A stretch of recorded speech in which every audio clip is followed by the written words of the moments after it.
მივესალმები და მშვიდობის სულს უსურვებ ყველას, ვინც ახლა ეს ჩემი ვიდეო გახსნა. მე-20 საუკუნის უდიდეს წმინდანს, მცხეთელს, საალუს მამა გაბრიელს რომ არ ეთქვა, ადამიანის სამშვენელი მის სისხლშია, მაგრამ სისხლი არ არისო. ამ 12 ვიდეოში ნაარსი ასეთ ამომად და ლოგიკურად ჩემში ვერ გაიხსნებოდა. ადამიანის სულიერი ანატომია, საუბარი პირველი, სული. ჯერ გთავაზობთ სულ მცირე შესავალს, ანონს იმაზე, თუ რაზე მექნება საუბარი ამ 12 ვიდეოში. 5 წლის ბავშვს რომ გკითხოთ, თუ სად აქვს მას გული, ტვინი, ფილტვები, ის აუცილებლად დიდი ალბათობით ზუსტად მიგანიშნებთ ამას. მაგრამ შინაგანი ფიზიკური ორგანოების გარდა ჩვენ გვაქვს კიდევ არაფიზიკური ორგანოები. თუ ვინმეს ამჯერად წლებში შესულს შეეკითხებით, სად არის ჩვენში განფენილი სულიერი გონება, სამშვენელი, პიროვნული მე და სხვა, ის აუცილებლად მერყევ პასუხს გაგცემთ. ჩვენ გაგვიგვია სიტყვები, სული, სამშვენელი, პიროვნული მე, ქვეცნობიერი, ცნობიერი, ზეცნობიერი. რა არის ეს ჩამონათვალი? რეალობაა ეს ჩვენ სხეულში თუ ადამიანის აბსტრაქტული აზროვნების ნაყოფია მხოლოდ?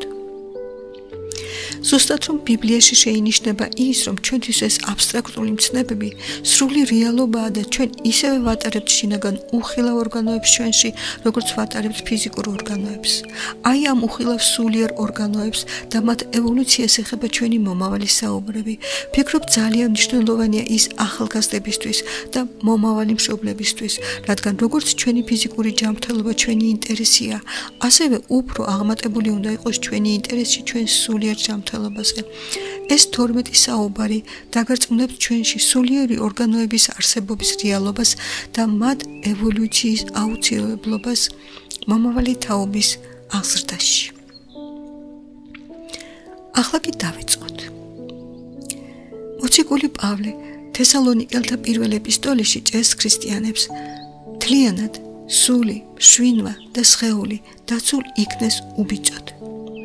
ადამიანის სამი დამოუკიდებელი ერთეულის მთლიანობაა. ეს სამის მთლიანობა ისეა შესავებული ერთად, რომ ადამიანი ვერ გრძნობს ამას და ამიტომ მასში მხოლოდ ერთის, თანაც ყველაზე უხეშის, ფიზიკური სხეულის განცდაა მხოლოდ. ადამიანში სამი სიცოცხლეა, სამი აბსოლუტურად ურთიერთდამოუკიდებელი სიცოცხლეა ერთად შეკრული.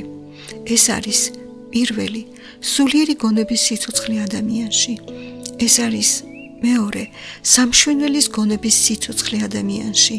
ეს არის მესამე, სხეულებრივი გონების სიცოცხლე ადამიანში. სულიერი გონება.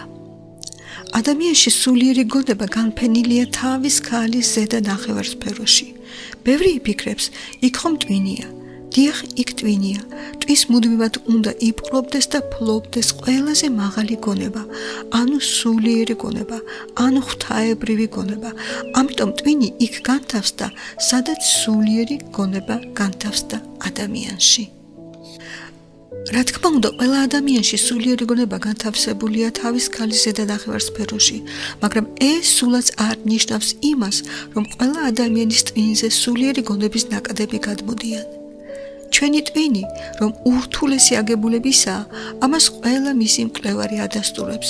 ჩვენი ტვინი უნიკალური კომპიუტერია, რომელიც მოიცავს ნეირონების ისეთ ქსელს, რომელშიც კიდევ უამრავი ქსელები იხსნებიან.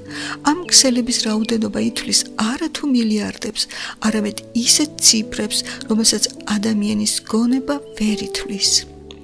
რაში ჭირდება ადამიანს ასეთი ფენომენალური კომპიუტერი, თუ კი ის მას ვერ იყენებს? ღმერთმა ასეთი ტვინი ჩვენ კი არა, პირველ ქმნილ ადამიანს, ადამს შეუქმნა. ასეთი გიგანტური მასშტაბების კი იმიტომ შეუქმნა, რომ მასზე სულიერი გონება უნდა გადმოსულიყო. არა თუ სულიერი გონება, არამედ მასში უნდა გახსნილიყო მთელი კოსმოსის კითხვა. მინდა ვთქვა, რომ კოსმოსი ღიაა და ის თავისთავად ასხივებს მასში ჩადებულ შინაარსს. ეს ჩვენ ვართ ჩაკეტილები, არ მიმღებები ამ შინაარსისა. ადამს ეს უნდა გახსნოდა, მას ეს სულიერ გონებაში უნდა გახსნოდა, ამიტომ ჩაიდო მასში ასეთი ფენომენალური ტვინი კომპიუტერი. ჩვენ კი მემკვიდრეობით ეს ფენომენალური კომპიუტერი მივიღეთ, რომელსაც ხშირად ბოდიშით ვაოხრებთ. ეს დაახლოებით იმას უძის საპლანეტთა შორისო ხომალდი საქალაქთა შორისო მიმოსვლისთვის, რომ გამოიყენო. ასე რომ ტვინი შუალედური ორგანოა, რომლის დაპყრობასაც ცდილობს ჩვენივე სამშენველის გონება, ჩვენივე სხეულებრივი გონების იმპულსებიც. ტვინი მუდმივად რაღაც სიხშირეებშია გახვეული ან გარედან, ან შიგნიდან. ჩემმა ასეთმა გამოთქმებმა გონების შესახებ არ შეგავწბუნოთ. რამოდენიმე საუბრის შემდეგ, კერძოდ მეხუთე საუბარში წარმოგიდგენთ სახარებისეულ მაგალითს ადამიანის ტვინზე, სულიერი, სამშენველისეული და სხეულებრივი აზროვნების გადმოსვლის ფაქტებს. ვაგრძელებთ. თუ ტვინი მიწიერი სიხშირებით არის გაჯერებული, ვიბრირებული, მას ვერ მიერკარება, ანუ მასში ვერ ჩაერთვება სულიერი გონება. ასე რომ უამრავი ადამიანი დაერება დედამიწაზე, რომელთაც სულიერი გონება ჯერ არ გახსნიათ, ან ზოგჯერ გახსნიათ და ისევ დაგედვიათ. რა კვებავს და ანვითარებს სულიერ გონებას? პირველი, რწმენა და უანგარობა, სიყვარული. მეორე, ღვთივ შემეცნებისკენ სწრაფვა და ძიება, ჭეშმარიტების. მესამე, ღვთიური შემოქმედება. როგორია სულიერი გონება? იმდენად, რამდენადაც რთულად არის მოწყობილი ჩვენი ფიზიკური სხეული და მათ შორის ტვინი, იმდენად მარტივი და უბრალოა სულიერი გონება. ჩვენ რთულისა და მარტივის ნაერთი ვართ. როცა ვამბობთ სულიერ გონებას, ჩვენ ვახსენებთ სიტყვას სულს და ასოციაცია გვიჩნდება რაღაც არანივთიერთან. ეს წარმოსახვაც კი არასწორია, რადგან სიტყვა სული უკვე რაღაცას ნიშნავს და რაღაცით მაინც განიცდება. დავსვავ კითხვას, შეუძლია ადამიანს განიცადოს აბსოლუტური არაფერი? იქ, სადაც სულიერ გონების აზრები შემოდიან და იბადებიან, ეს არის აბსოლუტური არაფერი. სულიერი გონება თავის საწყისში არის აბსოლუტური არაფერი, ვაკუუმი. ამ აბსოლუტური არაფრიდან არსში მოდიან აზრები. აი ეს აბსოლუტური არაფერი მიმღებია უკვე ღვთაებრივი ენერგიების, ღვთაებრივი სულის, მაგრამ მისი საწყისი აბსოლუტური არაფერია. დამეთანხმებით, ვერანაირი ხელსაწყო, თუნდაც სულიერი ხელსაწყო, ვერასოდეს დააფიქსირებს აბსოლუტური არაფრის მყოფობას. მისი დაფიქსირება შეუძლია მხოლოდ და მხოლოდ ადამიანში მყოფ პიროვნულ მეს, ისიც ძალიან ღრმა მედიტაციის შემდეგ.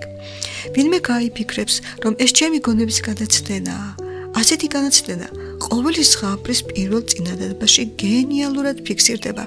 ეს წინადადება იყო და არა იყო რა, ღვთის უკეთესი რა იქნებოდა. ამ ორ წინადადებაში აირეკლება არაფრიდან არსში შემოსვლის და გასვლის ღვთაებრივი ციკლი. აი ამ არა იყორას ადამიანები თავის თავში დაატარებენ. საუკუნების იქეთ, როცა ადამიანის ტვინი ასე ძალუად არ იყო გაჯერებული მიწიერი სიხშირეებით, ადამიანები ღრმა მედიტაციის გადატანისას გრძნობდნენ მათში მყოფ იყოს და არა იყორას. სულიერი გონების აზროვნების ტიპი. ჩვენ ვაფასებთ ლოგიკური, რაციონალისტური აზროვნების ნიჭს. ეს მართლაც და ყოველ ადამიანში განსავითარებელი ნიჭია. ის ძალიან საჭირო ნიჭია. ამ მიწიერ ცხოვრებაში ასეთი აზროვნების გარეშე გაღწევა ძალიან ძნელია. მიუხედავად ამისა, ასეთი აზროვნება შეიძლება სულაც არ მოდიოდეს სულიერი გონებიდან.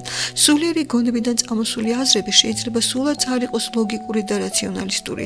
სულიერი აზრები ინტუიციით მოგვეწოდება. სულიერი გონება ღმერთის ნების გამტარებელი გონებაა. ამიტომ ასეთი ადამიანი ღმერთის ნების გამტარებელი შეიძლება აღმოჩნდეს.